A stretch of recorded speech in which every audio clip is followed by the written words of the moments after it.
Honra e glória do Senhor. Mais uma semana que está se findando, mais uma semana vencida. Glória a Deus por isso. Você que trouxe sua Bíblia, abra comigo no Salmo de número 57. Livro dos Salmos de número 57. Aleluia.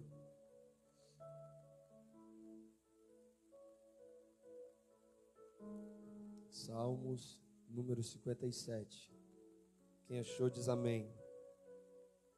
Diz assim a palavra do Senhor: tem misericórdia de mim, ó Deus, tem misericórdia de mim, porque a minha alma confia em Ti, e à sombra das Tuas asas me abrigo, até que passem as calamidades. Clamarei ao Deus Altíssimo, ao Deus que por mim tudo executa. Ele dos céus enviará o seu auxílio e me salvará do desprezo daquele que procurava devorar-me. Selá. Deus enviará a sua misericórdia e a sua verdade. A minha alma está entre leões e eu estou entre aqueles que estão abrasados. Filhos dos homens, cujos dentes são lanças e flechas, e cuja língua é espada afiada. Sê exaltado, ó Deus, sobre os céus. Seja a tua glória sobre toda a terra. Armaram uma rede aos meus passos. A minha alma ficou abatida.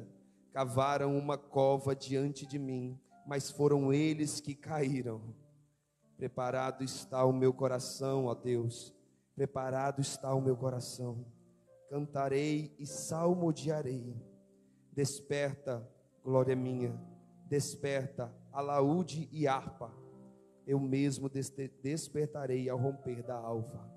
Louvar-te-ei, Senhor, entre os povos, cantar-te-ei entre as nações, pois a tua misericórdia é grande até os céus, e a tua verdade até as nuvens. Seja exaltado, ó Deus, sobre os céus, e seja a tua glória sobre a terra. Feche teus olhos, meu irmão, curva a sua cabeça neste momento. Seja exaltado, Senhor. Seja exaltado, Senhor. Pai, nós venhamos aqui neste momento para te exaltar, para dizer que tu és grandioso e que a tua misericórdia se estende sobre as nossas vidas. Ah, Pai santo e maravilhoso, o que seria de nós se não fosse a tua misericórdia, Pai? O que seria de nós, Senhor, se não fosse o teu amor? Se não fosse, Pai, a tua mão que nos guarda e nos protege? Pai santo, Deus maravilhoso, eu quero desde já, Senhor, declarar a Ti toda a honra, toda a glória e toda a majestade, Senhor. Nós viemos aqui nesta noite, Pai, para dizer que Tu és Deus e que nós somos os Teus servos, Senhor. Nós Te glorificamos, Pai, simplesmente pela simplicidade e pela grande, meu Deus, e maravilhosa, Pai, sensação de estarmos aqui. Obrigado, Senhor, por mais uma noite de ouvirmos a Tua palavra, Pai. Usa, Senhor, o Teu servo que vai pregar. Usa os Teus filhos que vão louvar, Senhor. Tu tens liberdade, Espírito Santo, sobre as nossas vidas. É Teu o início, o meio e o fim, Senhor, é Teu todas as coisas neste culto, Pai. Em nome de Jesus, assim nós louvamos, Te entregamos mais um culto, mais um início de adoração, em nome de Jesus, amém, graças a Deus. Glória a Deus, glória a Deus, Jesus. Saudamos a amada igreja com a paz do Senhor, amém? Oh Senhor maravilhoso, seja adorado nosso Jesus amado, glória a Deus. Vamos louvar o nosso Senhor com todo o nosso coração, aleluia, Jesus.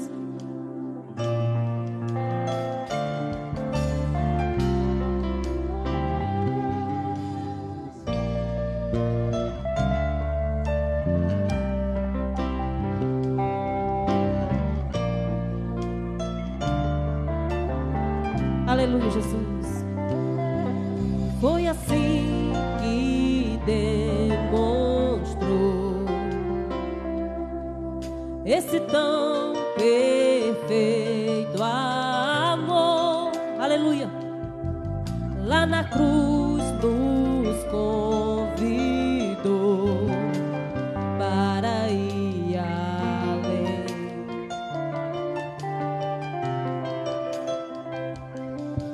Todo medo acabou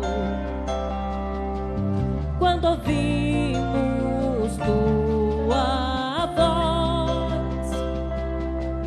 E se for pra te encontrar, nós vamos além. Nós vamos além. Em ti podemos confiar no mais profundo alto mar. As grandes ondas não irão nos afogar. Em meio a forte temporal, ouvimos tua forte voz dizendo: filhos, eu irei me revelar.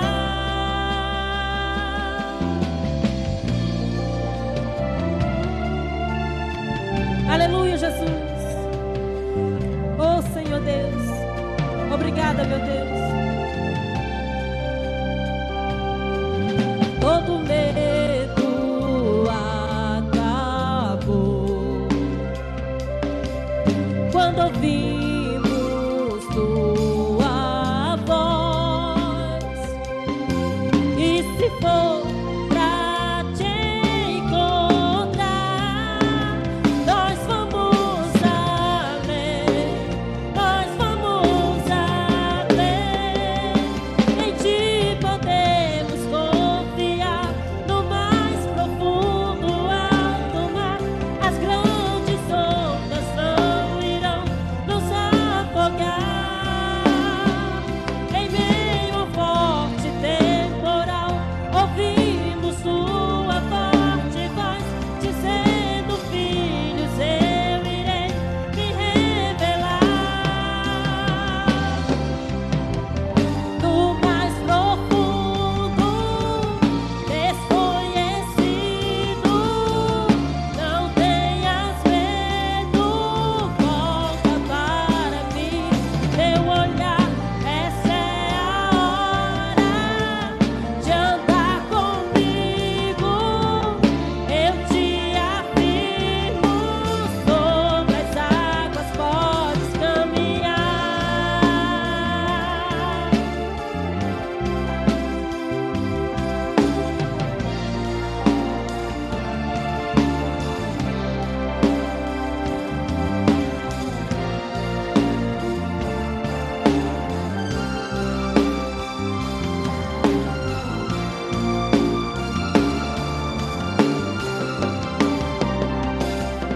A vitória conquistou. Aleluia!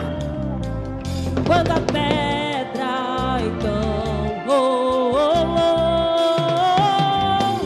nós iremos ver o rei. Nós vamos além. Nós vamos além. Nós vamos além. Nós vamos além. Em ti podemos confiar no mais profundo alto mar. As grandes ondas não irão nos afogar. Em meio a forte temporal, ouvimos tua forte voz dizendo: filhos, eu irei me revelar. No mais profundo, desconhecido,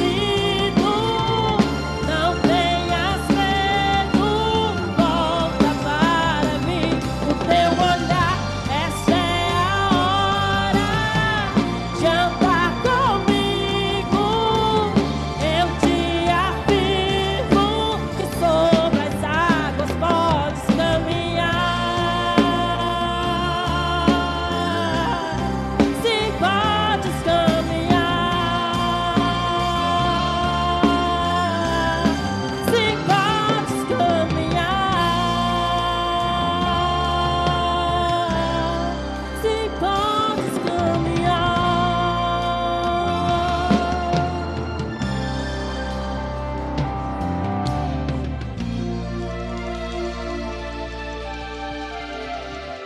Aleluia, Jesus. Louvado seja teu santo nome, Senhor. Glória a Deus. Aleluia. Louvado seja teu nome, Jesus.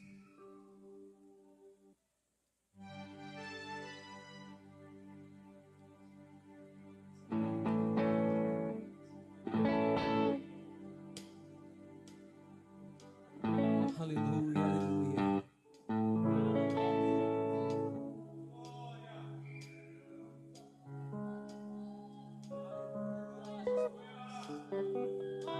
Aleluia, aleluia.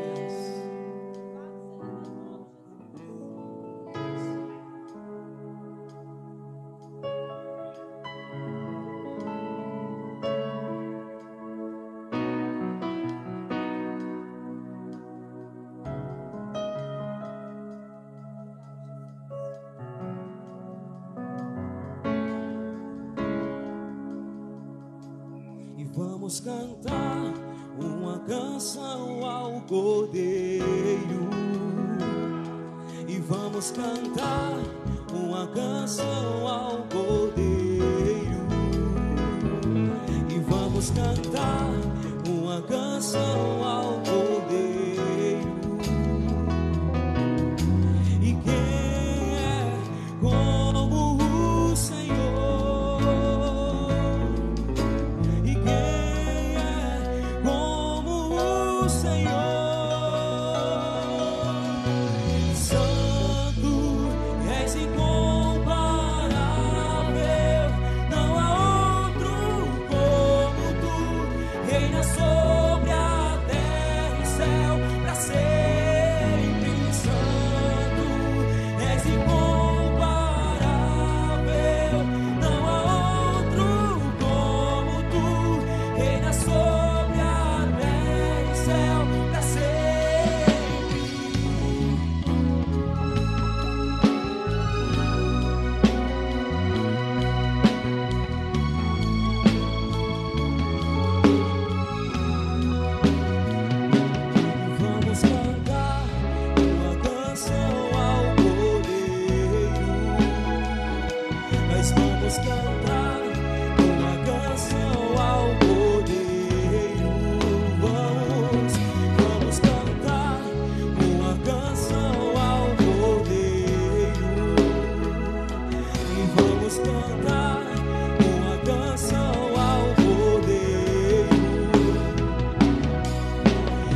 Aleluia, Jesus.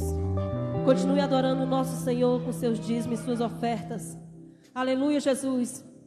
Aquele que te conhece melhor do que ninguém, que te conhece de dentro para fora. Aleluia, Jesus. Louvado seja teu nome, Senhor.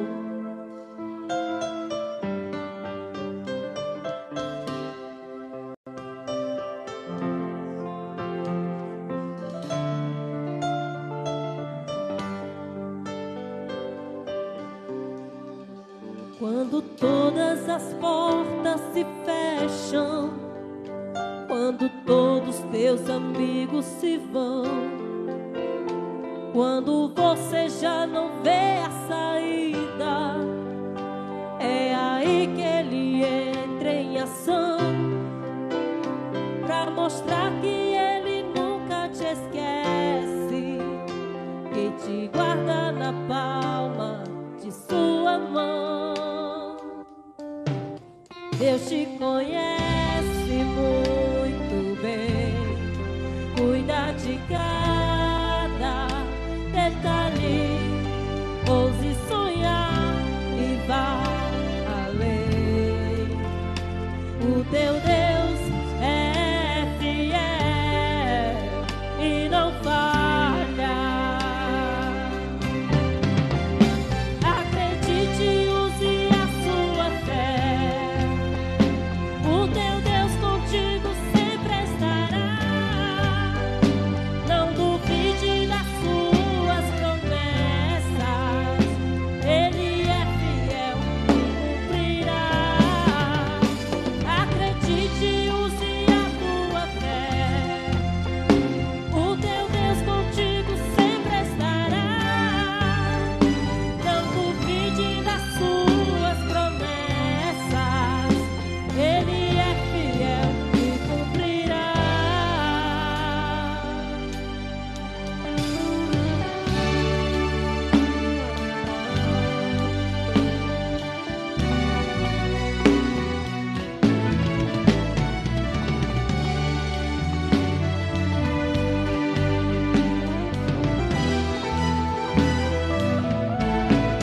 Deus te conhece muito bem, cuida de cada detalhe, ouse sonhar e vá além. O teu Deus é fiel e não falha. Cuida de cada detalhe, ouse sonhar e vá além. Nosso Deus é fiel e não falha, não falha, não falha.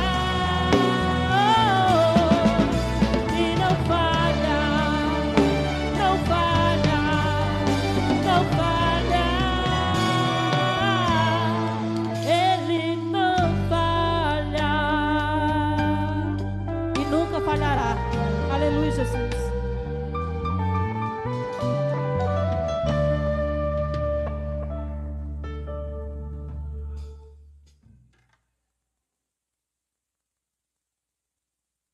Glória a Deus. Ele é fiel e cumprirá. Quem está feliz com Jesus, dá uma glória a Deus aí. Aleluia, Deus é fiel. Vou chamar as criancinhas para cá. Aproveite, estenda suas mãos aqui ao gasofilaço do Senhor. Vamos orar pelos dízimos e pelas ofertas. Senhor, neste momento agora nós te entregamos, Pai, cada dízimo e cada oferta que foi colocado perante o teu altar, Senhor, sabendo, Pai, que não se trata da quantia, mas sim do coração daquele que está ofertando. Pai Santo, Deus maravilhoso, que tu possa, Pai, multiplicar cada vez mais na vida dos teus filhos. Senhor, abre portas aonde só o Senhor pode abrir, Pai. Senhor, que eles continuem sendo firmes, Pai, fiéis, Pai, aquilo que é as tuas primícias, Senhor. Nós te agradecemos, Pai, em nome de Jesus. Amém. Pode vir as criancinhas para cá. Continue com as suas mãos estendidas. Vamos orar aqui pelo futuro da igreja. Amém? Senhor, neste momento agora nós queremos te entregar a vida destas crianças em tuas mãos, Senhor. Pai, declaramos que naquela salinha, Senhor, não é um entretenimento de crianças, Pai, mas sim a tua palavra sendo pregada, Senhor. Ali naquela salinha, Senhor, agora, meu Pai, nós estamos formando aqueles que serão o futuro da tua igreja, Senhor. Pai, nós profetizamos sobre a vida destas crianças, que elas serão como flechas lançadas às nações, serão, meu Deus, pregadores do teu evangelho, Senhor. Serão aqueles que te louvarão em espírito e em verdade, Pai. Senhor, que o Senhor possa fazer, Pai, coisas lindas e maravilhosas através desse cultinho, Senhor. Toma a vida dessas crianças em tuas mãos, Pai. Batiza elas com o teu Espírito Santo, Senhor, porque tu podes fazer. Assim nós oramos e te agradecemos em nome de Jesus. Glória a Deus. O pastor está com a palavra.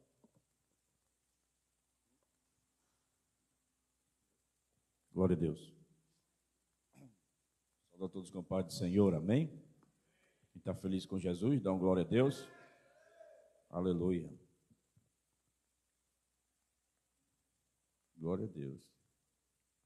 Você que trouxe sua Bíblia, abra comigo aí no segundo livro de Samuel. Segundo livro, profeta, juiz, sacerdote.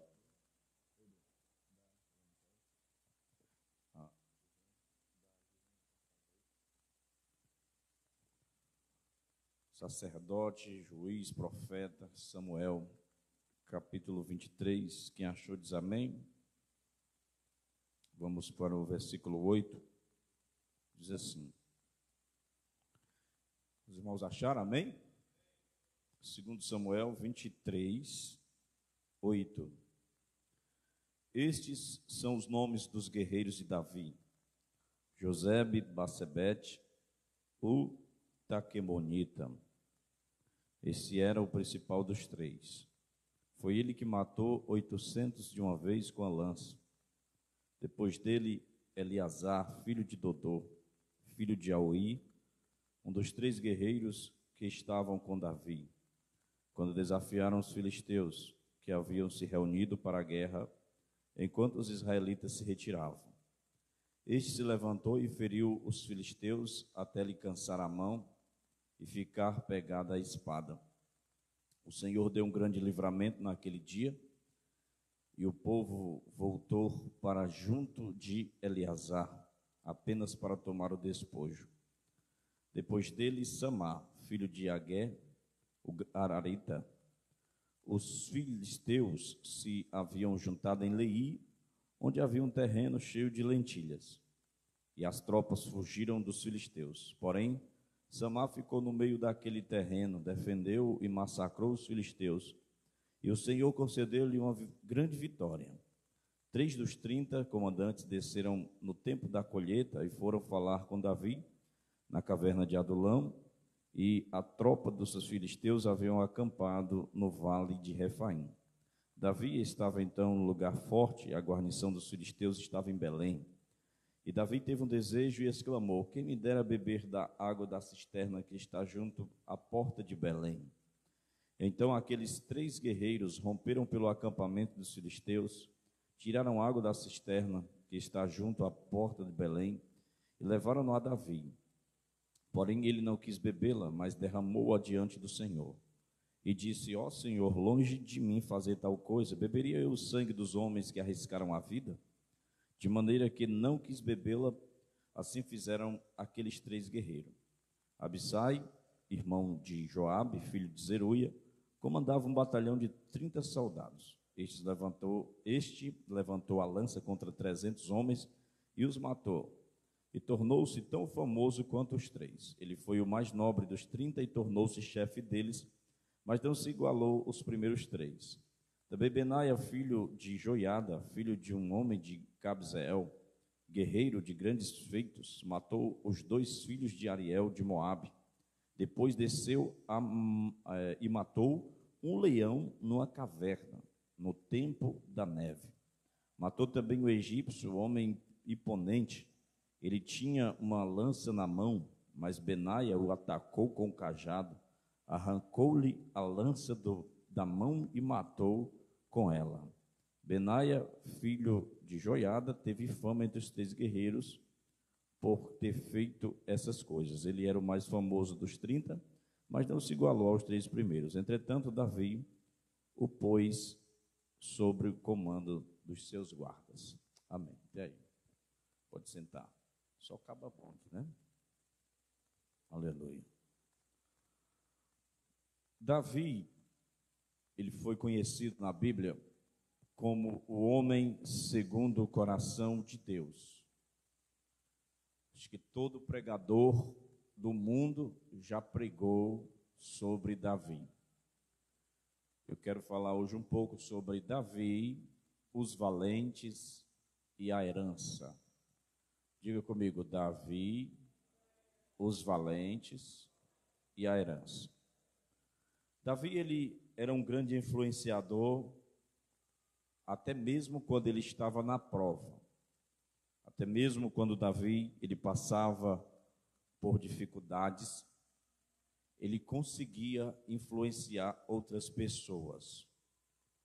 Quando você observa em 1 Samuel, capítulo 22, deixa aqui o 23 do 2 Samuel, venha comigo para o primeiro e veja aí o capítulo 22, que diz assim, capítulo 22, diz assim: depois disso Davi retirou-se daquele lugar e fugiu para a caverna de Adulão.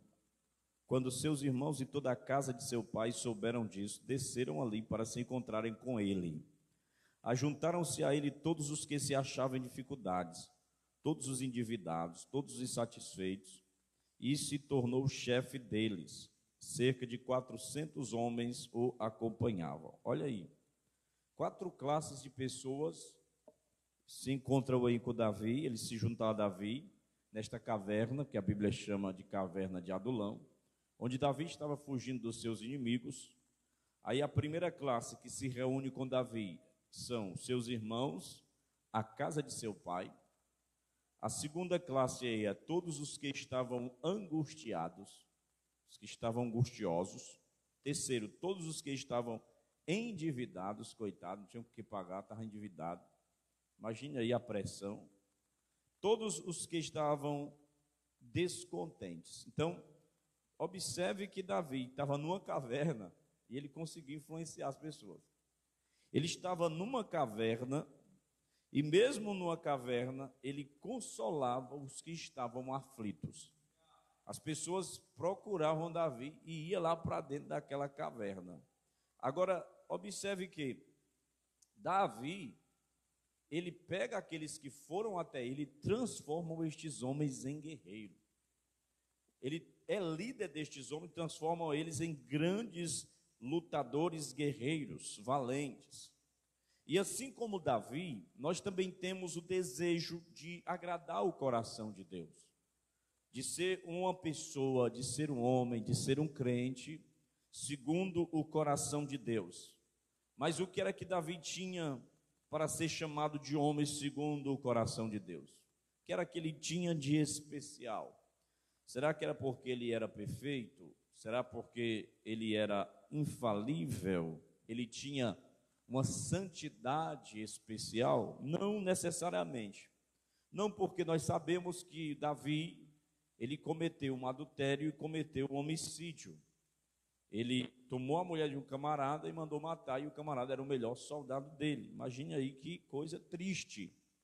Então Deus não chamou Davi de um homem segundo o coração de Deus, porque ele era perfeito, porque ele fosse perfeito, não. Agora existia algo em Davi que enchia o coração de Deus de alegria.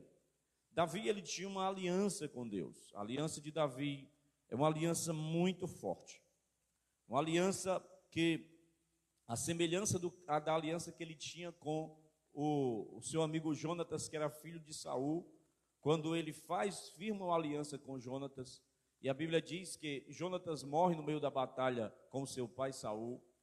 Então, tem um menino que quebra as pernas, ele é aleijado de ambos os pés, que é chamado de Mefibosete. Ele é levado por um homem de Lodebar chamado Maquir, e o Maquir cuida dele, cria ele. E um dia Davi está sentado na sua mesa e ele se lembra de uma aliança que ele fez. Ele diz: porventura, tem alguém aqui da casa de Saul, tem um descendente de Saul aqui, para que eu possa mostrar beneficência por amor ao meu amigo e à aliança que eu fiz ao meu amigo Jonatas? E alguém diz assim: olha, por aqui não tem não, mas tem um lá em Lodebar, e o nome dele é Mefibosete, e ele é aleijado de ambos os pés. Aí depois vai atrás desse menino. Então junta a caravana real, desce até Lodebar. Imagine uma cidade perdida, uma cidade seca, uma favela mesmo, onde ninguém dava nada por Lodebar, e de repente chega uma carruagem real, os trotes dos cavalos, e as rodas da charrete andando ali no meio daquela cidade. Todo mundo olha: o que é isso aí? O camponês que está limpando o trigo da eira ou alguma coisa semelhante, olha, fica olhando com o ciscador aqui.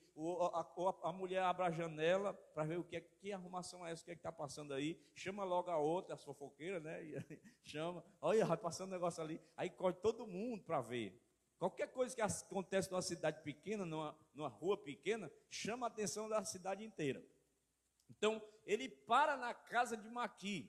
Quando para na casa de Maquir, o soldado desce e diz: é aqui que tem um menino, sim, como é o nome dele? Mefibosete. É aqui mesmo, é o bichinho, está lá dentro. Aí Mefibosete com as amuletas, talvez improvisada. E eu só sei que eles pegam o menino e só: o rei está te chamando, porque tu é filho de um homem grande guerreiro e era amigo dele, ele tem uma aliança. E ele se lembrou da aliança que ele fez com teu pai.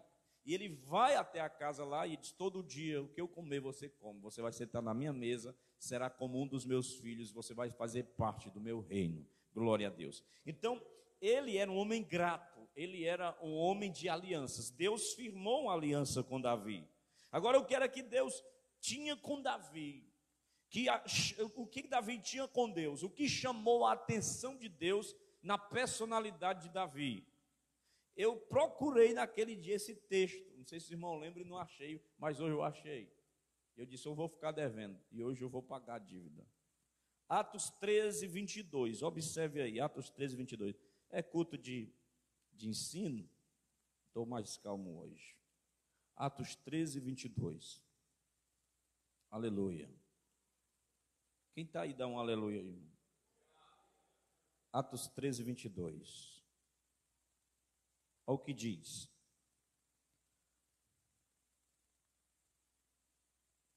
Atos 13, 22. Depois que tirou Saul, deu-lhes Davi como rei, do qual também testemunhou dizendo: achei Davi, filho de Jessé, homem segundo o meu coração, que fará o quê? Que cumprirá o que fará?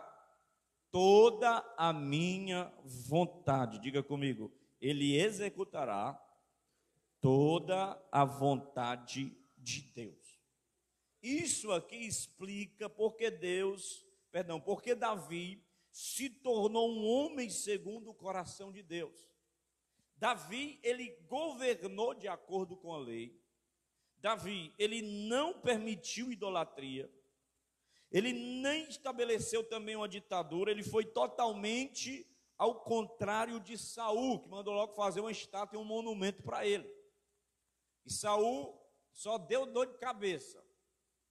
Ele sai procurando a jumenta do pai dele lá, que tinha se perdido, que aquilo era para isso que Saul prestava, procurar jumento no meio dos matos. Aí saiu procurando as jumentas, aí ele vê uma pessoa e diz assim: ei, o que está fazendo? Não, é porque umas jumentas se desgarraram aqui da casa do meu pai, e eu estou procurando. Aí, rapaz, tem um homem aqui em Israel, que ele é profeta, e Deus revela as coisas a ele. Se tu for até ele, ele vai dizer onde está a jumenta, teu pai. Aí ele vai. Aí diz assim, quando ele chega na casa, diz: o que é que tu está procurando? Eu já sei o que é que está procurando. Tu vai assim, perto do cemitério de Zeus, aí vai dizendo tudo, tu vai achar lá a jumenta lá. Então, a partir daí, o povo pede um líder, pede um rei a Deus. E Deus manda Samuel ungir Saul a governador. E quando Samuel vem, ele unge, Deus está te ungindo aí, mas não era o que Deus queria, era o plano, era o pedido do povo. Mas o homem segundo o coração de Deus já tinha sido escolhido, que era Davi. Só que Davi não estava em eminência. Davi não estava sendo destacado ou destacável no meio dos homens de Israel, como Saul, que a Bíblia diz que dos ombros para cima ele se saía no meio de todos os homens de Israel. Davi estava lá de trás das ovelhas malhadas. Aí Saul, ele se precipita nos votos que ele faz. Saul, ele se precipita na ordem que Deus dá a ele. Samuel disse assim: mata todos os inimigos aí. Só que ele não mata todos. Ele ainda deixa umas coisas lá, ainda deixa uns remanescentes, que vai dar dor de cabeça lá na frente. Eles matam toda a família de Agag. Aí ele poupa e faz alianças com os camaradas. Aí ele diz assim: tu não matou todo mundo? Não, ficou ainda, a gente fez umas alianças aí. Aí lá na frente se levanta um indivíduo chamado Amã, no livro de Esté. Amã o Agagita, que faz um decreto para matar o povo de Israel. Então foi um dos remanescentes desses camaradas inimigos que ele poupou, Saul poupou e deu trabalho lá na frente. Porque se não é Mardoqueu na porta, diz lá para Esté que ela tem que comparecer ao rei, porque tem um decreto para matar o povo aqui. Aí disse assim: não, mas eu não posso, porque se eu for, o rei vai me matar. O rei já foi atentado uma vez, e se eu entrar, ele vai pensar que eu também eu vou atentar contra a vida dele. Eu não tenho essa autorização. Aí manda um recado dizendo que ela não pode ir. Ele diz: pode entrar, pode ir, porque eu estou jejuando pela tua vida. Aleluia. E ela entra e o soldado até pegar a espada para arrancar a cabeça dele. Aí o rei diz: não, pode deixar ela aí. E estende o cetro para ela. E todos sabem a história. Então ele já desobedeceu aqui. Depois, ele diz assim: ó, tu mata até os animais. Aí ele não mata todos os animais. Quando Samuel chega, ele diz assim: aí, deu certo, matou tudo? Matei e tal. Aí de repente traz dos capim, dos matos, das moitas. Que é isso? Não, é porque e esse balido aí de cabra, de bode, de ovelha que eu estou ouvindo? É porque eu ainda deixei uns aí para a gente fazer um sacrifício ao Senhor. Aí ele diz assim: obedecer é melhor do que sacrificar. Outra vez Samuel demora para chegar, ele acha que Samuel está demorando, e Saul era rei, tinha sido usado em profecia, mas ele não era sacerdote. Ele achou que poderia dar uma de sacerdote, sacrificou antes dele chegar, e quando chega, aí foi um estupim. Samuel disse assim: olha, rapaz, Deus já te rejeitou. Aí se vira para sair. Quando ele se vira para sair, aí ele, não, vai chorando, arranca o manto de Samuel, que rasga. Aí disse assim: ó, isso aqui é profético. Deus acabou de rasgar o teu reino e deu a outro melhor do que a ti. Aí Deus disse assim: eu escolhi Davi, eu achei ele, aleluia. Eu achei ele de trás das malhadas. Ele é o homem segundo o meu coração. Por quê? Porque ele executará toda a minha vontade. Irmão, você quer ser o homem, a mulher segundo o coração de Deus? Executa toda a vontade de Deus. Seja um servo, seja um crente obediente. E execute e faça toda a vontade do Senhor. Amém, irmãos? Observe, até Davi ninguém havia conquistado. Israel nunca havia conquistado todo o território que Deus tinha dado. A promessa que Deus tinha dado para Israel era que eles iam tomar posse de uma terra que emana leite e mel, fartura em abundância. Essa terra era tão farta que quando eles olham, manda os espias, ele diz: rapaz, a terra é boa, mana leite, mana mel, e um cacho de uva no tempo da colheita das vides, 2 homens, 3 homens carregando um cacho de uva, que o bicho é grande demais. Então Deus tinha essa promessa, essa terra tinha que ser conquistada mediante a guerra, a luta, esforço. Muitos guerreiros antes de Davi tinham lutado apenas para conquistar um pedaço de terra, apenas para conquistar um territóriozinho ali, um pedaço de terra, e sobreviver. E eles, para se acomodar, eles se acomodavam e eles preferiam não continuar lutando. Não, eu já peguei meu pedacinho de terra, já dá para morar aqui com minha família, tá bom demais. Mas a vontade de Deus era para conquistar tudo. E às vezes esse é o nosso problema. Nós queremos apenas, a gente vai para uma parte e a gente já está conformado. A gente, não, aqui já está bom, estagna. Só que o que Deus quer para nós é que nós sigamos em frente. Tem pessoas que chegam no estágio espiritual e acham que é tudo já chegou no céu. Não, irmão, continua, levantai e andai, porque o nosso descanso não é aqui. Jesus chega assim e diz assim para os discípulos: aqui já está bom, vamos passar para outra margem. Porque tem gente que só fica de um lado, não passa para outra margem. Não, na outra margem tem desafio, na outra margem tem terra para conquistar, na outra margem tem mais coisas de Deus para nós. Amém? O livro de Josué, ele termina declarando que Josué está velho e ainda tinha muita terra para se conquistar. Ele alerta o povo para não negligenciar. Ele alerta aquela geração. Aí passa Josué, a terra não foi conquistada na sua plenitude. Depois vem os juízes, o próprio Saul, ninguém se posicionou com relação àquilo que Deus havia dado para o seu povo, até que chegou Davi.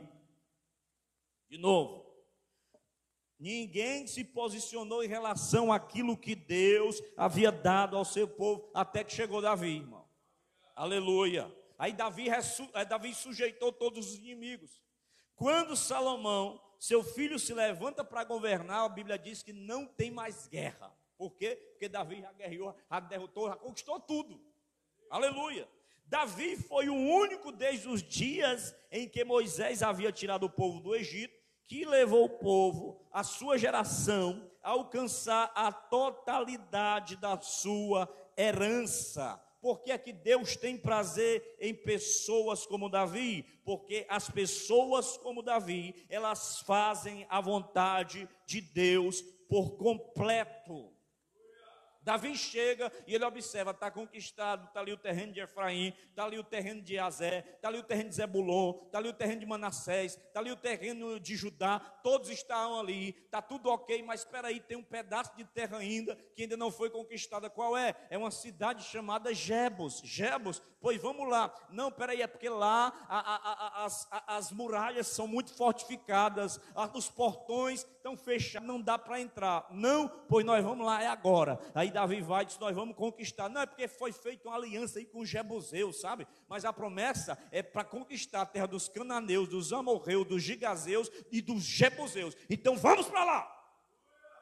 Quando ele chega aí, os jebuseus pegam os coxos, os aleijados, os inválidos, os cegos, os mancos, coloca tudo em cima lá da muralha e fica fazendo onda, tirando onda com a cara de Davi. Dizendo, olha aí, aqui a cidade é tão fortificada que vocês não entram. A gente coloca os soldados mais inválidos e vocês não têm capacidade de entrar. Aí Davi olha para o exército e Flávio José diz que ele diz assim, olha, aquele que entrar ali e abrir aquele portão, o primeiro que for, eu considero ele e consagro ele, eu coloco ele como oficial do exército, general. E a história diz que Joabe foi o primeiro a invadir, a entrar, e o exército de Davi correu atrás, e foi espada em Jebuseu, botou Jebuseu para correr. Sabe por quê? Porque quando Davi chega, ungido do Senhor, cheio do Espírito Santo de Deus, o inimigo não fica, Jebuseu não fica. Se tiver Jebuseu na sua vida, que ainda está ocupando o território para não ocupar, a Bíblia está dizendo, Davi chegou e vai colocar Jebuseu para ir embora. Deus tem prazer em pessoas que fazem a sua vontade. Por que você acha que Deus, ele chamou Ciro de meu ungido? Lá em Isaías 45, Deus diz assim, ó, que direi de Ciro? Ele é meu ungido, pois fará toda a minha vontade. Ciro foi o imperador lá que liberou os judeus da Babilônia quando estavam em exílio. Ele chega e dá o decreto para liberar o povo, e tinha uma profecia em Isaías acerca dele. Mas o que é fazer a vontade de Deus? Fazer a vontade de Deus não é somente quando você louva. Fazer a vontade de Deus não é somente pregar. Fazer a vontade de Deus não é somente orar, jejuar, dar dízimo, ter uma posição na igreja. Não, é muito mais que isso. Não, quando eu for o obreiro, eu farei a vontade de Deus. Não, quando eu for não sei o quê, eu vou fazer a vontade de Deus. Irmão, você começa fazendo a vontade de Deus desde o momento que você aceita a Cristo, que você recebe os mandamentos de Deus, a palavra de Deus, e você deve obediência a Deus. Quem faz a vontade de Deus, ele não é aplaudido muitas vezes. Quem faz a vontade de Deus, apanha, irmão. Foge para a caverna, derrama lágrimas. Davi, a gente vê a história aqui, Samuel unge ele é ungido 3 vezes. Olha lá, pega aí, Samuel capítulo 15 e 16, a Bíblia diz assim, que Deus chama Samuel e diz, até quanto terás dó de Saul? E não é porque, tu sabe que eu rejeitei Saul? Não, é porque se ele souber que o Senhor rejeitou ele e eu falar, ele vai me matar. Aí ele diz, pois pega aí um vaso de azeite e sobe até a casa de Jessé, o belemita, e quando perguntar o que for fazer lá, tu diz que vai sacrificar. Aí ele pega lá o vaso de azeite, outras traduções, o chifre de azeite, a vasilha enche de azeite e sai Samuel. Quando chega lá nos territórios de Jessé, o belemita, a Bíblia diz que os anciãos já ficaram tremendo quando viram Samuel chegando, porque ele era um profeta e ele não tinha dado nenhum aviso que ia chegar. E é de paz a tua vinda? Ele diz, é de paz, eu vim sacrificar, eu vou ali na casa de Jessé, o belemita. E quando ele chega na casa de Jessé, ele diz assim, olha, tem aí entre os teus filhos, o Senhor se proveu de um rei, e eu quero ungir ele hoje, eu só saio daqui quando ungir ele hoje.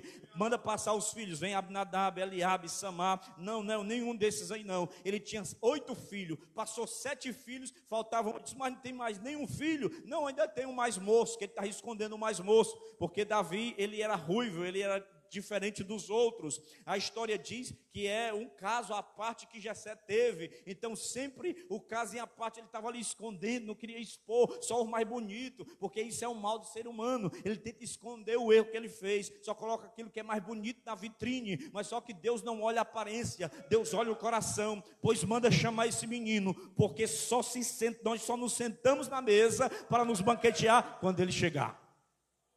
Ninguém se senta na mesa até ele chegar. Aí manda o mensageiro correr lá atrás do curral para chamar Davi. Diz, olha, está te chamando ali, porque tem um profeta lá, a comida está pronta, corre porque vai esfriar, e só come se tu sentar lá na mesa. E ele chega. A Bíblia diz que ele unge Davi entre os seus irmãos. Pela lógica nossa, o pensamento humano era que ele era o rei de Israel agora, então ele foi consagrado aqui, pá, direto para o trono, sentar. Que conversa, coroa na cabeça, cetro, roupa real, servos oferecendo uva para ele comer. Não, ele ia passar por um processo, tinha que enfrentar o ciúme ensandecido de Saul, tinha que enfrentar muitas coisas. Aí ele recebe a segunda unção, que é no território de Hebron, onde os anciãos vêm e ungem Davi ali. Primeiro ele é ungido dentro da casa de seus pais, perante seus irmãos, é o primeiro estágio da unção dele. Segundo, ele é na região de Hebron. Aí terceira unção, até chegar lá, para ele reinar sobre todo Israel, tem tempo. Tempo de quê? De perseguição. Tempo de quê? De lágrima. Tempo de quê? De caverna. Onde ninguém estava ali aplaudindo Davi. Onde as pessoas não estavam aplaudindo ele, porque ele derrubou a cabeça do gigante e arrancou a cabeça dele com a espada. Não. Deus coloca Davi, pelas circunstâncias, dentro da caverna de Adulão. E a Bíblia diz que ele foge. Aí vem fugindo de Saul, ele passa por um monte de território, aí chega na casa dos amalequitas lá. Nos amalequitas tinha um rei lá de Amaleque, eu acho que eram os amalequitas, se eu não me engano era esse nome, o povo lá. Aí ele está lá, aí diz, olha Davi, porque eles eram inimigos. Aí Davi chega lá, nós vamos matar ele agora, ele é inimigo. Aí Davi começa a babar, começa a trancelar as pernas nas mãos, para se fazer de doido. Aí o rei olha assim, que é isso aí, eu tenho medo de doido, nem tira esse doido daqui, que aí esse está doido, aqui, tira esse daqui, de perto de mim. Aí ele pega, ele diz assim, tira ele, não mata ele não, vá-se embora. Aí ele vai-se embora, por quê? Porque tem situação que a gente tem que se fazer de doido para sobreviver. Vai ter situação que você vai ter que se fazer de cego, você vai ter que se fazer de surdo, vai ter que se fazer de doido, que é para você passar. Davi está numa caverna, sozinho, o homem segundo o coração de Deus, está ali à beira de depressão, de ansiedade. Se não fosse a mão de Deus, ele tinha morrido, era de um ataque cardíaco, de tanta pressão. Mas ele escreve vários salmos e ele diz assim: o Senhor é a minha luz e a minha salvação, a quem temerei? Quando os meus inimigos quiseram comer a minha carne, eu lembrei do santo templo. Faz, Senhor, habitar no teu santo templo todos os dias, para aprender da tua palavra. Debaixo das tuas asas eu me abrigo, até que passe todas as minhas calamidades. Ora diga, Israel, se não fosse o Senhor, ora diga, Israel, se não fosse o Senhor, os nossos inimigos teriam nos engolido vivo, mas o Senhor interveio e livrou do laço do passarinheiro, e aquele que armou o laço caiu no laço, aquele que cavou a cova para mim cair, ele caiu dentro da cova. Eita, gadacharamaçu. E ele escreve vários salmos. Por quê? Porque ele pega a sua adversidade, a sua situação, e não diz assim: Deus me iludiu. Diz que eu tinha chamado para ser rei, me ungiu para ser rei, e eu estou nessa situação. Não, ele adorava, ele salmodiava, e ele sabia que tinha uma unção mais poderosa para ele. Quando ele diz assim: o Senhor é o meu pastor e ele não me falta, deitar-me faz em verdes pastos, guia-me mansamente pelas as veredas tranquilas. Unge a minha cabeça com óleo, o meu cálice se transborda. Ele leva umas gotinhas lá perante os irmãos dele, leva umas gotinhas de óleo lá em Hebron. Mas na terceira unção ele disse: eu estou cansado de gotinha. Traz um cálice bem grande, coloca aqui embaixo e pode mandar óleo na cabeça, porque o óleo vem, desce na cabeça, vem sobre a barba ruiva e comprida e vai enchendo o cálice. Ele diz: unja a minha cabeça com óleo até o meu cálice transbordar. Aí quando Davi pensa que não tinha mais nada para onde ele ir, que ele estava só, a Bíblia diz que veio a família dele. A Bíblia diz que veio os endividados. A Bíblia diz que veio os angustiosos. Veio os que estavam em aperto. Porque, irmão, sempre vai ter alguém para chegar perto de ti quando tu estiver na caverna, isolado, fugindo dos inimigos. Sempre vai ter um. Nem que seja um amigo para dizer assim: mas pelo menos para te enterrar, para estar aqui, eu estou aqui do teu lado. A Bíblia diz que Elias está na caverna e Deus fala assim: Elias, eu ainda tenho 7.000. Observe que Deus poderia pegar os 7.000, liberar os 7.000, ajudar os 7.000, mas ele não abre mão de ir atrás de Elias.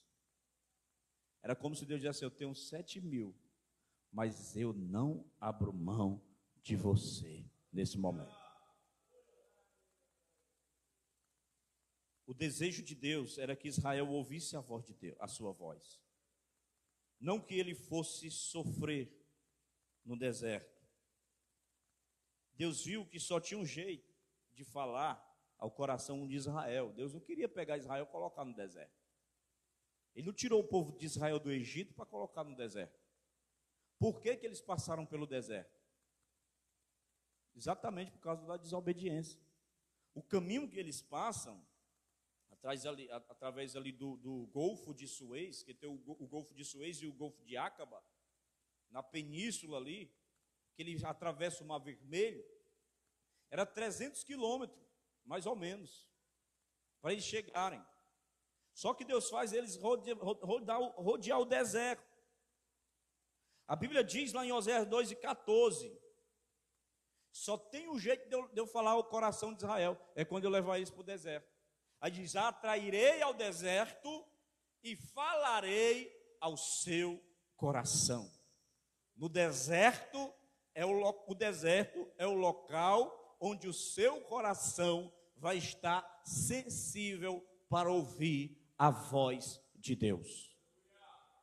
Tem até um louvor, né? Você me leva ao deserto para falar de amor, me deixa passar pelo vale para mostrar que está comigo. Então Davi, olha só o que é que ele faz, irmão. A Bíblia diz que os camaradas se reuniram numa tropa.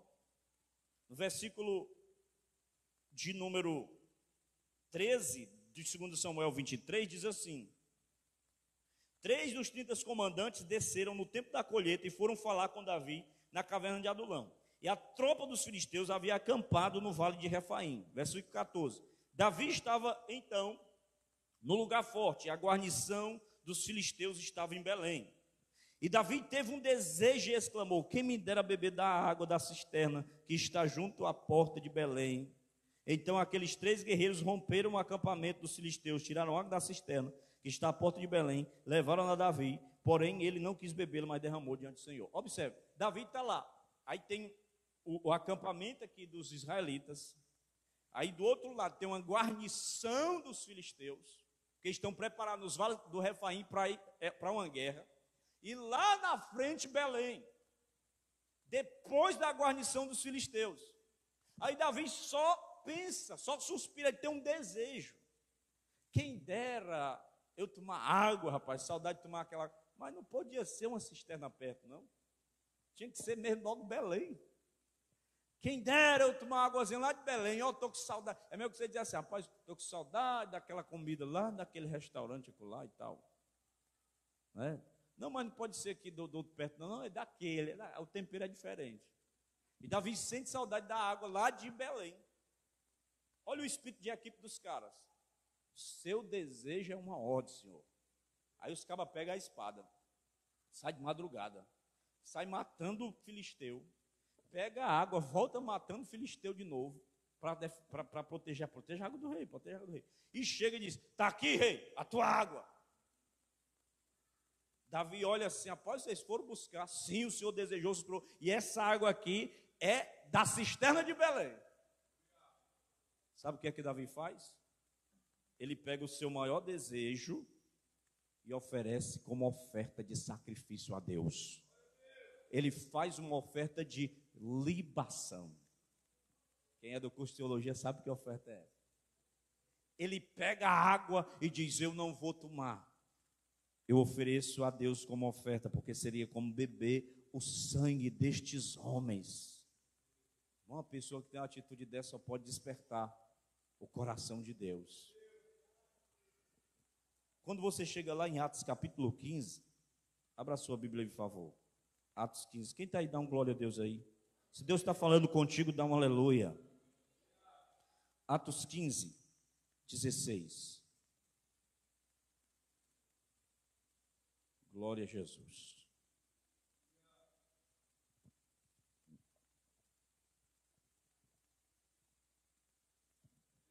Estou em João, é Atos. Quer ler para mim? Ler, por favor. Atos 15 e 16. Aleluia. Diz assim: depois disso voltarei e reedificarei o tabernáculo de Davi, que está caído. Levantá-lo-ei das suas ruínas e tornarei a edificá-lo. Olha isso. A aliança que Davi tinha com Deus, que Deus tinha com Davi, era muito forte.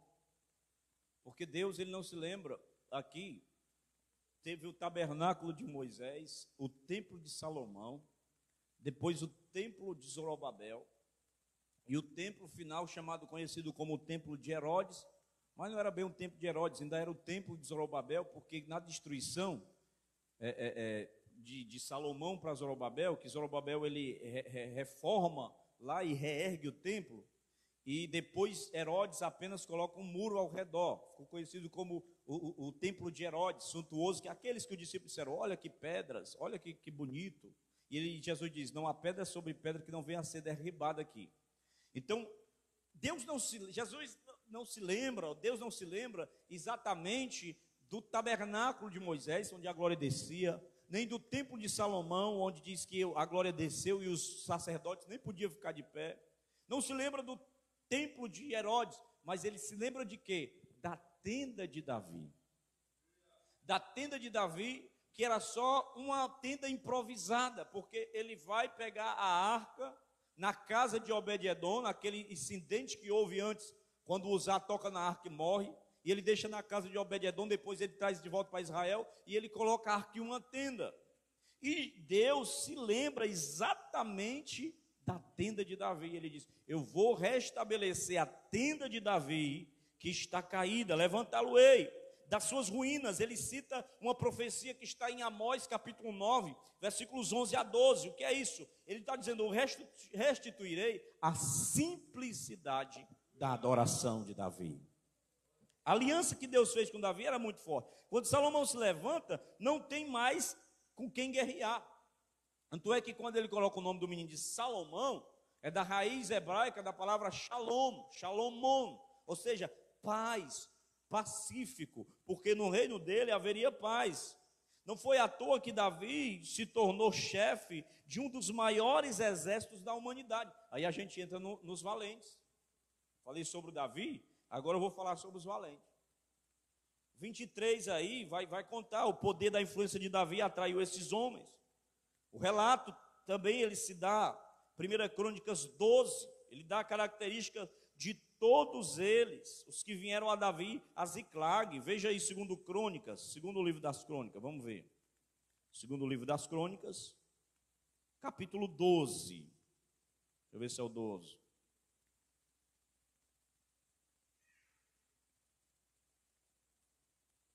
Primeiro livro das Crônicas, capítulo 12.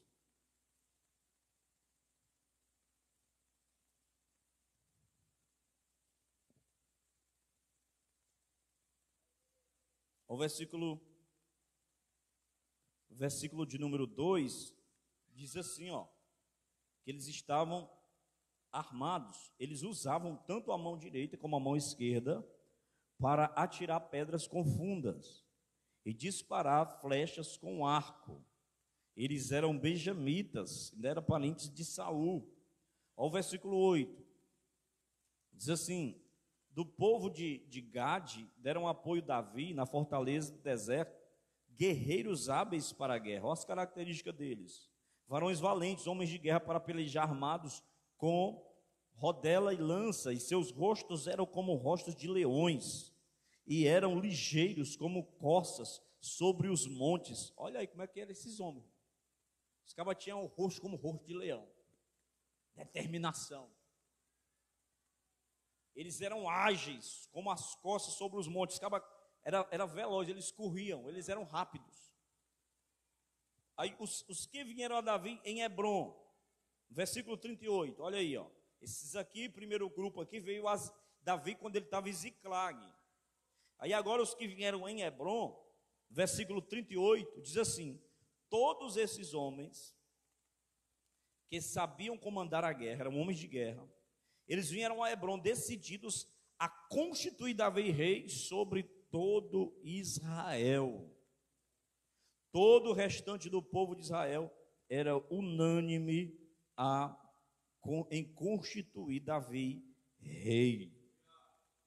Aí a Bíblia vai dizer lá, onde nós lemos, que é o primeiro camarada lá, 1 Samuel 23, ou é segundo? Volta aí.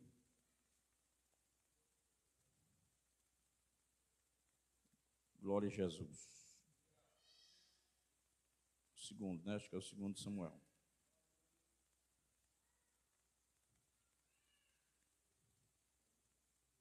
O primeiro é? Primeiro 23, né? Que é os valentes. Pronto. Está aqui. Olha o que diz aqui, ó.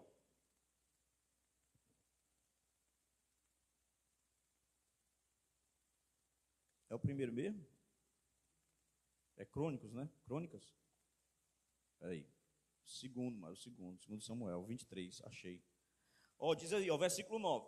Depois dele Eleazar, filho de Dodô, achei o filho do Dodô aqui na Bíblia.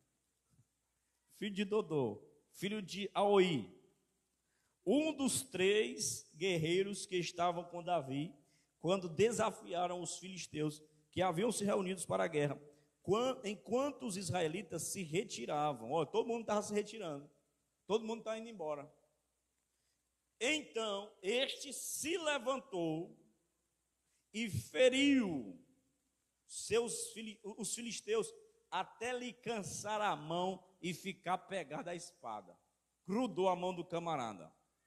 Ele estava lutando lá, ele lutou tanto aí que a mão feriu, aí veio suor, veio sangue e ficou grudado a mão na espada. Deus está procurando homens e mulheres guerreiros que não desgrude a sua mão dessa espada. Aleluia.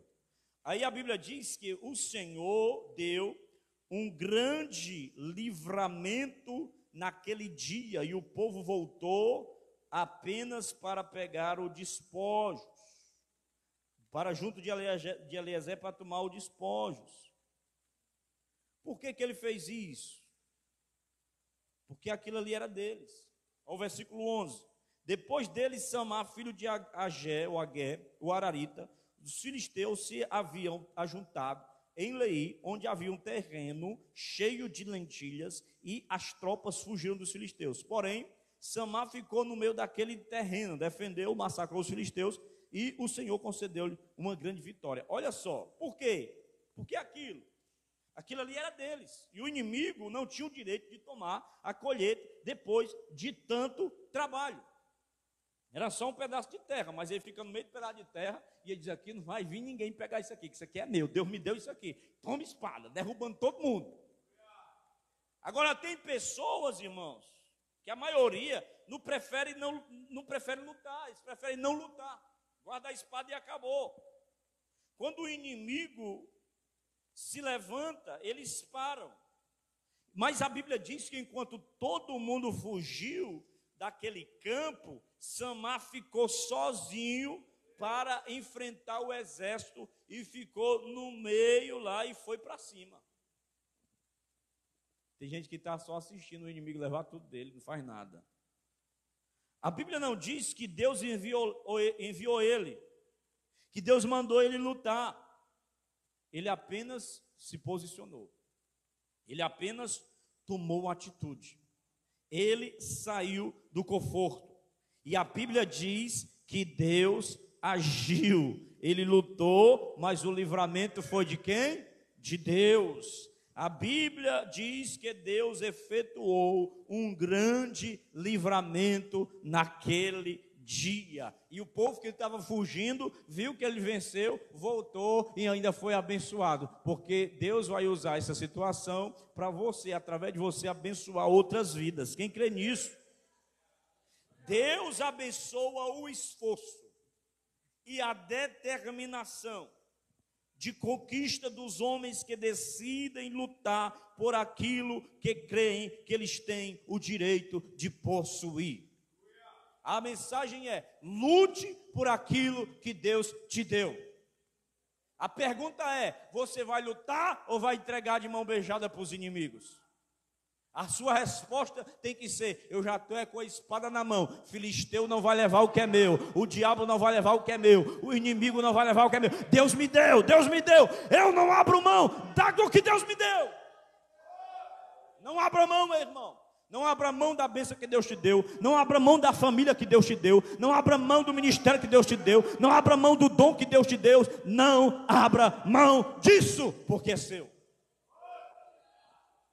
Efésios 6:12, nossa luta não é contra carne e nem sangue. As coisas espirituais se tomam por esforço. Você tem que lutar por aquilo que você quer e tem da parte de Deus. A Bíblia diz que Deus, ele repreende a covardia. Segundo Timóteo, capítulo 1, versículo 7. Deus não nos deu um espírito de medo, nem de covardia. Ele nos deu um espírito de ousadia. Ninguém vai levar. Apocalipse 21:8, a Bíblia diz que os covardes e os medrosos ficarão de fora. Ele chama Gideão, ele diz o que? Gideão, vira aí para esse monte de covarde, os covardes e os medrosos vão-se embora, sai daqui, porque Deus não trabalha com gente covarde, nem com gente medrosa, só trabalha com gente que tem coragem, que agarra as promessas, que agarra o que é dele, nem que seja com um cântaro na mão e uma tocha acesa. Ele está dizendo: espada do Senhor, espada de Gideão, vamos invadir o terreno dos midianitas, vamos pegar aquilo que é nosso. Aleluia! Davi, os guerreiros, a herança. Quando Deus tira Israel do Egito, eu estou terminando, é meu último ponto. Ele leva para dentro de uma Canaã, e eu entendo que quando ele leva para Canaã, ele diz que tem uma terra ali que manda leite e mel, que eles vão ser abençoados ali, eles vão plantar vinhas ali, oliveiras ali. E eu entendo que Deus tem para nós uma herança. Quando se fala de uma herança, se divide em duas coisas que se unem, embora seja uma só. Nós temos algumas heranças espirituais. Primeiro, a primeira herança que nós temos é a salvação. Diga comigo, salvação. 1 Pedro 1,8 diz assim: alcançando o fim da vossa fé, a salvação da vossa alma. 1 Pedro, capítulo 1, versículo 8, vou repetir: alcançando o fim da vossa fé, a salvação da vossa alma. A salvação da alma. Qual é o objetivo da minha fé? Qual é o fim da vossa fé? Salvação. 2 Pedro 1, 10 e 11. 2 Pedro, capítulo 1, versículo 10, versículo 11. Se você quiser abrir a sua Bíblia. Se não, o Diogo coloca aqui. 2 Pedro 1, 10 e 11. Diz assim: portanto, irmãos, procurai fazer cada vez mais firme a vossa vocação e eleição, porque fazendo isto, nunca jamais tropeçareis. Versículo 11: porque assim vos será amplamente concedido a entrada no reino eterno de nosso Senhor e Salvador Jesus Cristo. Não, irmão, não é só levantar a mão e dizer eu sou salvo. Tem uma estrada para isso. Tem um caminho para percorrer. Marcos 8, 36 e 38, a Bíblia diz assim, pois que aproveitaria o homem ganhar todo o mundo e perder a sua alma. Versículo 37 diz: ou que daria o homem pelo resgate da sua alma. Tem gente que faz de tudo para alcançar uma intervenção de Deus nas finanças, alcançar uma cura, mas ele não quer mover um dedo em prol da salvação da sua alma. Deixa eu dizer uma coisa para você. Antes de você correr atrás da bênção, você precisa alcançar a salvação da sua alma. A salvação é o que está aqui em xeque aqui. Está colocado aqui diante de nós. Minha salvação, sua salvação. Isso é uma herança que Deus deu. É uma graça, é uma dádiva, é um presente que Deus deu. A salvação. Segundo, é o lugar de bênção que Deus nos deu. Canaã era um lugar que manava leite e mel, abundância, fartura. Obviamente não significava que tudo aqui viria na moleza, na facilidade. É uma terra que manda leite e mel, só arma a rede lá que o mel já está brotando, o leite já está brotando. Não, meu irmão, você tinha que lutar um bocado. Eles tiveram que lutar um bocado. Lutar até a espada grudar na mão desse camarada aqui. Efésios 1:3 diz assim: que Deus nos abençoou com todas as bênçãos espirituais nos lugares celestiais em Cristo. Ou seja, as bênçãos já foram liberadas para nós. É só a gente buscar lá.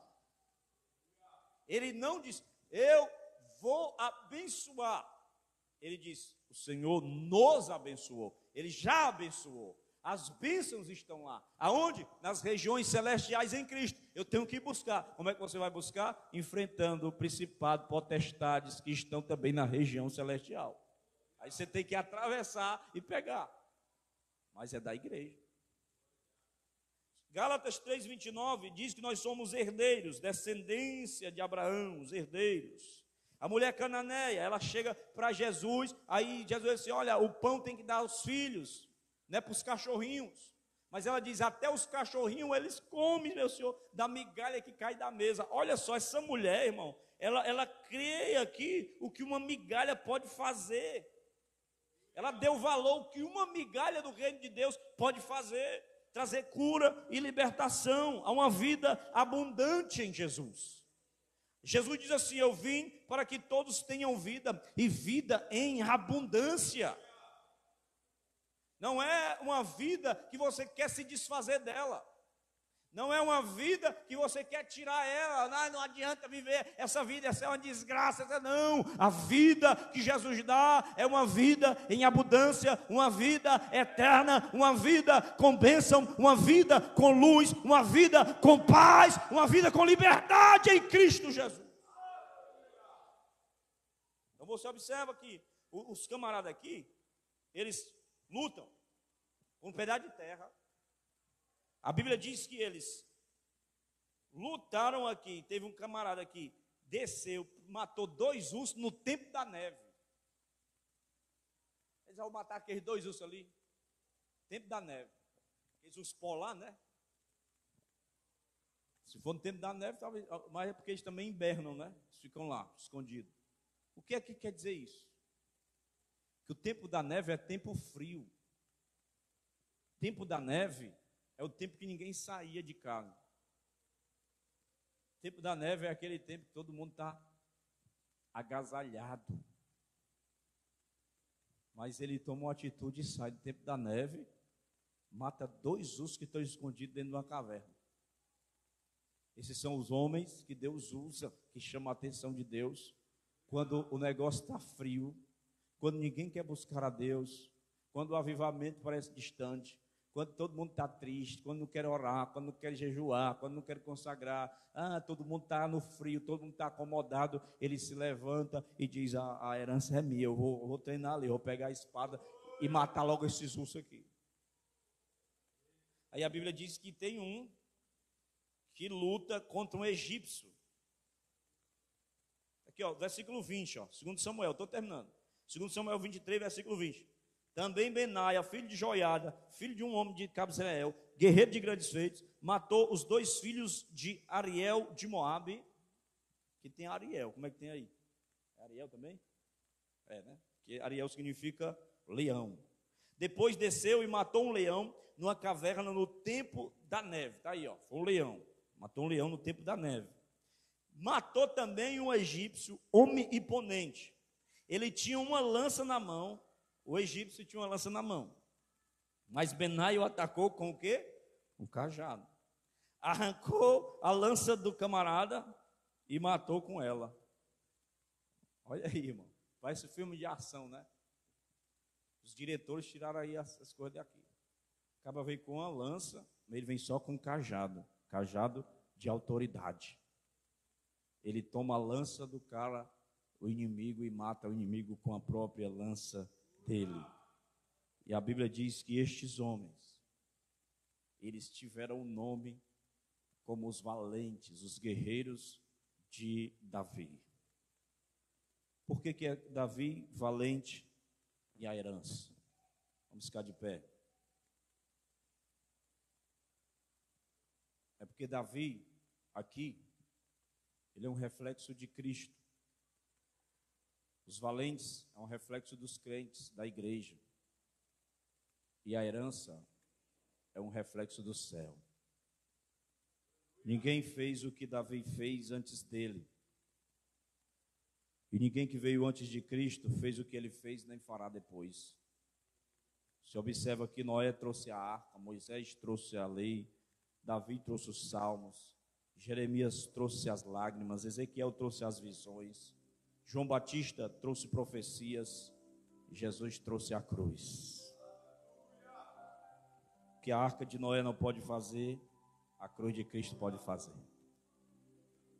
Que a lei de Moisés não pôde fazer, a cruz pôde fazer. Que as visões de Ezequiel não pôde fazer, a cruz de Cristo pode fazer. Não espere outro evangelho, não espere outra religião, não espere outro Salvador, porque Jesus, ele é a esperança final da humanidade. Davi, ele transformou aqueles homens em um grande exército. Jesus, ele chamou 12, depois ele chamou 70, depois ele chamou quase 120, depois ele chamou 3.000, depois ele chamou 5.000, e lá na frente, João olha e diz que era milhares de milhares, milhões de milhões, muitos como a areia da praia que está no mar, inumeráveis como as estrelas que estão nos céus. Os guerreiros de Deus estão aqui essa noite para conquistar a herança que Deus deu. E a mensagem dessa noite é essa: não abra mão, não entregue ao inimigo. Deus está dizendo: é seu. Eu lhe dei, eu entreguei na sua mão. Nós somos co-herdeiro com Cristo. Pedro disse: Senhor, nós deixamos tudo para te seguir. E aí? Aquele que abre mão de qualquer coisa para me seguir, nesta vida terá a paga de 100 vezes mais, e na próxima vida terá a vida eterna. Ninguém perde com Deus, irmão. Deus não fica devendo para ninguém. Ele paga com juros, correção monetária. Esse é o nosso Deus. Feche teus olhos, Senhor. Te agradeço por essa palavra, te agradeço pela vida de cada um aqui. Que essa palavra venha encontrar lugar no coração dos teus filhos, na mente dos teus filhos. Que nós possamos entender que o que o Senhor nos deu é nosso. Nós venhamos possuir, não abrir mão para o inimigo, porque ele é ladrão, ele quer nos roubar. Mas o Senhor é o doador da bênção. E com a tua força, Senhor, com o teu poder, com a tua proteção, nós seguraremos aquilo que é nosso. Nós granjearemos, Senhor, aquilo que tu nos deu, para multiplicar os talentos que é do Senhor e entregar a ti naquele grande dia e ouvir a tua voz dizendo: muito bem, servo bom, servo fiel, foste fiel e agora entra no gozo do teu Senhor. Nos dá uma noite de paz, uma noite de tranquilidade, uma semana, um final de semana abençoado na tua presença. Leva cada um, Senhor, em segurança para os vossos lares. Abençoa o teu povo, abençoa a tua igreja, no nome de Jesus. Quem crê, aplauda bem forte ao Senhor.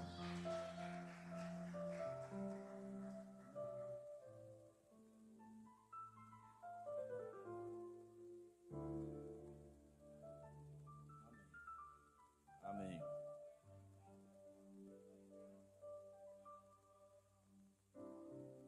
Tá certo. Sim. Amém. O irmão está pedindo oração, o irmão Fernando. Vamos orar pelo irmão Fernando, né?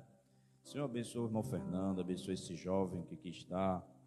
O Senhor tenha misericórdia dele, toque o seu coração, toque a sua mente, ajude, abençoa a sua mãe, abençoa a sua família. Que ele seja um jovem temente a ti, obediente, nos caminhos do Senhor, no nome de Jesus. Amém, amém. Pode ir para lá.